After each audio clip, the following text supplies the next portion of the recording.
Guys आप देख सकते हो उधर ट्रक खड़े हुए हैं। यहाँ पर ट्रक बनाए जाते हैं, ट्रक की बॉडी बनाई जाती है, टायर बनाए जाते हैं।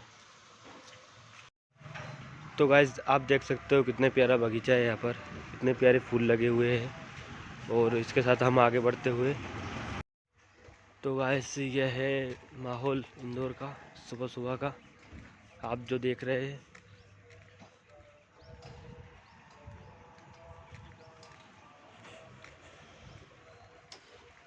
लोग अपने घरों से निकल गए हैं अपने काम धंधे को स्टार्ट करने के लिए। सुबह सुबह का समय गाइस आप देख ही रहे हो, जैसे कि वाहन भी चलने लग गए हैं।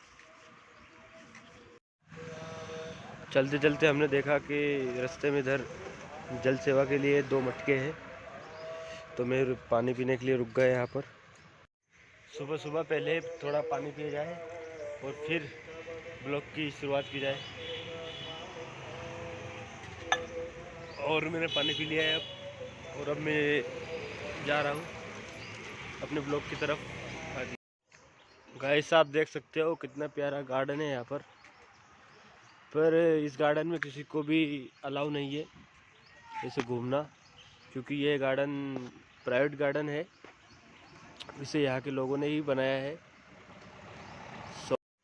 तो गाइस आप देख सकते हो विद्यालय को, स्कूल को देखकर हमारी स्कूल की याद आ जाती है। इसके साथ हमारी बहुत सारी यादें जुड़ी हुई है। गाइस मेरा टाइम हो गया अब ऑटो चलाने का, मैं अपने ऑटो के पास फाइनली आ चुका हूँ। आप देख सकते हो गाइस कि मैं ऑटो चलाता हूँ, आई एम ऑटो ड्राइवर। और ये मेरा समय हो गया अब ऑटो चलाने का। अब मैं जा रहा हूँ और आऊँगा रात को फिर। धन्यवाद।